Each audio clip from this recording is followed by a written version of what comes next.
Jax is back. Reasonable Doubt season 3 currently airing on Hulu. I know, just forgive me. The title of the episode is Feelin It, so let me know, do you think that the episode titles are going to be Jay-Z songs again this season? Start out with the opening scene. Something tragic has happened. It looks like she is running into one of her kids' rooms. Let me know if you think it's the daughter or the son. Of course, this is how season 1 and season 2 started, and then we jump back 6 months. Okay, Reasonable Doubt always has good music. Even the opening scene with her running with Throw Some D's on it, I was like, perfect. But I'm going to give the song of the episode to 2 songs. And it's doing the scene where we're seeing, Jax and Lewis, in their intimate moment. And they start out with Jill Scott, The Way. And it's all, loving and sweet and soft. And then into the remix of Sweeties, Is It The Way? And then, he's really giving her the business. I said yes. Perfect. The scene, the music, I didn't even know there was the remix, so I love the way they did that. So those 2 are going to be the songs of the episode. This is not a full review, just in some highlights, some questions that need answers for my Reasonable Doubt fans. How are y'all feeling about Lewis's hair? They have grown it out, and he has like a man bun with the tapered sides. How are y'all feeling about that? Baby, the son, I don't even remember his name right now, Spencer. He is currently not in the first 2 episodes, and it makes me wonder, is it because he is currently pursuing his music career? I stumbled upon his account on TikTok. Y'all should check him out. He is really talented. So I'm just happy that the 2 of them are back together. Whatever therapy been going on, it is working. We love to see Jax and Lewis back together, back on the same side, but they are being sued by Tony, the side chick that Lewis got pregnant, and she started out suing them for $750,000.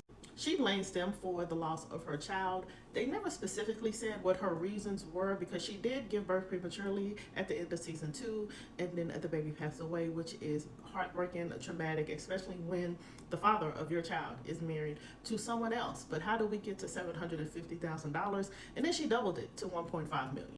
But of course, Jax is not having it. It looks like they've gone through 3 different attorneys for this settlement agreement. It has not gone to trial. They're trying to settle.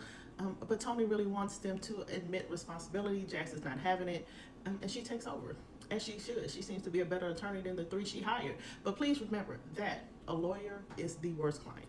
Love that Jax's assistant or secretary, Crystal, is currently in law school. Jax has been doing nothing but civil cases, and she is just itching for somebody famous to cut flesh. That's what she said. And I was like, all right, ma'am.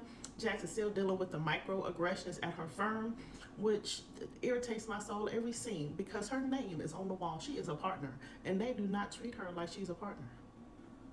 But shout out to Reasonable Doubt, because they always have the music on point. So when she walks up out of that meeting and they start playing Glorilla Let Her Cook, it was perfect for that scene. So the celebrity that's going to be the center of attention this episode is a child actor, Ozzy Edwards. Love that we get to see Brittany Evans, even though it just reminds me that P-Valley is not back. She played Mercedes, but she's playing this actor's manager, and they're trying to transition him out of childhood actor into a legit adult actor. He is dating his stylist, who we find out is 10 years older than him, in a role, and they want him to get her to sign the NDA. So that starts the tension between him and her, his family, his manager. Jax and Lewis run into Tony at a restaurant. Shout out to the writers, because the read that Jax gives in this scene to Tony, who tries to call them out, claiming to her date that they are the reason why her baby is dead. And Jax had to remind her, girl, but this my husband, though. What are you talking about? So do you think that Jax deserves to still be this petty about the situation? The timeline is, it's been a year since the baby has passed away. They're still going through these settlement negotiations. Do you think that Jax still has a reason to be this petty about the situation? And Lewis seems to be defending Tony a lot in the conversations. So how are we feeling about him?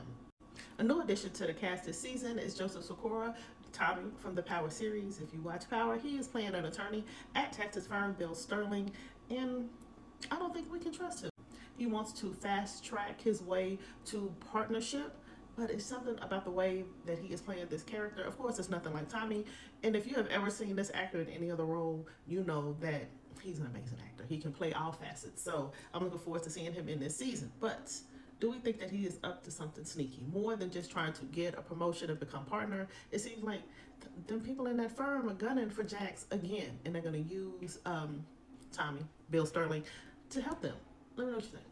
Ozzy goes to his parents and lets them know that he wants to pursue this relationship with his stylist. It seems like the mother controls everything. She is very much in charge of the husband and the children.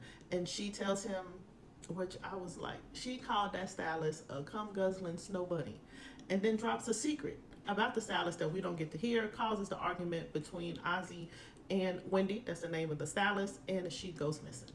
But that's not even the bombshell that is dropped at the end of the episode. The bombshell that is dropped is that Tony wants to spend the night with Lewis.